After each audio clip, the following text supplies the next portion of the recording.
Hai pemirsa, bagaimana kabar kalian hari ini? Semoga selalu diberikan kesehatan, dan saya doakan kalian hari ini dimudahkan rezekinya, dan yang sakit semoga segera diangkat penyakitnya amin. Soal petisi mengusut yayasan, begini jawaban dari kuasa hukum Yosep dan Yoris.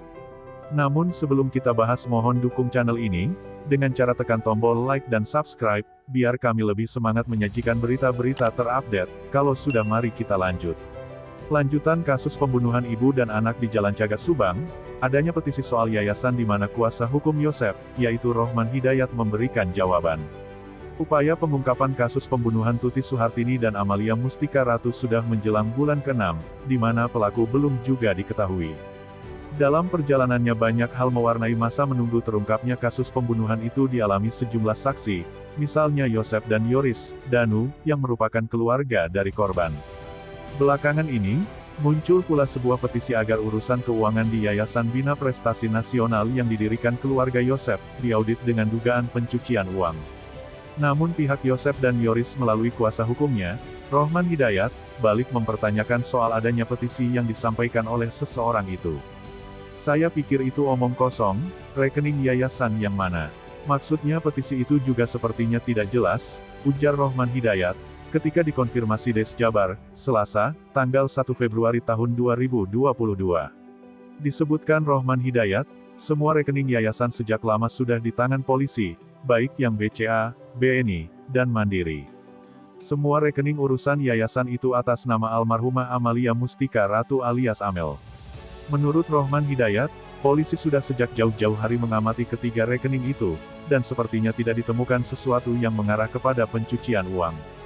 Munculnya petisi dari seseorang soal agar diusut sesuatu sebagai dugaan kasus pencucian uang di Yayasan Bina Prestasi Nasional, menurut Rohman Hidayat sudah antara 2-3 minggu lalu.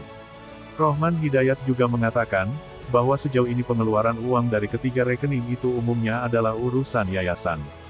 Dikatakan, paling tinggi nilai uang dikeluarkan adalah 230 juta rupiah, itu untuk pembangunan ruangan kelas pada sekolah SMP dan SMKS yang dikelola yayasan itu.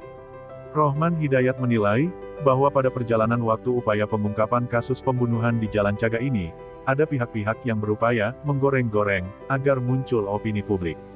Sebelumnya, muncul petisi usut dugaan pencucian uang di Yayasan Bina Prestasi Nasional muncul pada laman CAM.org, dengan tulisan, usut kasus pencucian uang di Yayasan Bina Prestasi Nasional yang bisa menjadi pintu masuk untuk pengungkapan kasus pembunuhan Ibu Tuti Suhartini dan anaknya Amalia Mustika Ratu di Subang, Jawa Barat.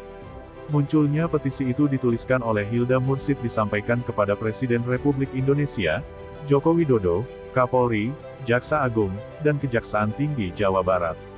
Disebut-sebut pula dalam laman CAM.org itu, di samping 4 orang ini, ada juga 3 pendiri yayasan dari pihak luar, yang memiliki posisi pendiri sekaligus sebagai pengawas. 2 dari 3 orang eksternal ini diketahui adalah birokrat yang memiliki jabatan strategis di Pemda Subang. Juga dituliskan, harapannya, terbongkarnya kasus kejahatan di yayasan ini akan menjadi petunjuk untuk terbongkarnya juga kasus pembunuhan almarhumah Tuti dan Amalia. Tuti Suhartini dan Amalia Mustika Ratu ditemukan tewas dalam bagasi mobil Toyota Alphard milik Yosep yang berada di garasi rumah itu, pada tanggal 18 Agustus tahun 2021. Yosep adalah suami dari Tuti Suhartini dan ayah dari Amalia Mustika Ratu, di mana Yoris adalah anak Yosep dan Tuti, serta kakak dari Amalia. Rumah kejadian pembunuhan di Jalan Cagak Subang itu sekaligus kantor Yayasan Bina Prestasi Nasional, di mana Tuti Suhartini adalah bendahara dan Amalia Mustika Ratu adalah sekretaris. Pembunuhan Tuti Suhartini dan Amalia Mustika Ratu diketahui ketika Yosep baru pulang dari rumah Mimin, yang merupakan istri muda. Ada pula saksi Danu juga masih saudara keluarga Yosep, dan merupakan mantan karyawan Yayasan Bina Prestasi Nasional yang didirikan oleh Yosep. Lokasi kantor Yayasan Bina Prestasi Nasional adalah bertempat di Ciseti, Jalan Raya Jalan Cagak, Subang, sedangkan lokasi sekolah adalah di Jalan Raya Serang Panjang, Subang yang merupakan jalur Subang ke Purwakarta. Nah, gimana menurut kalian?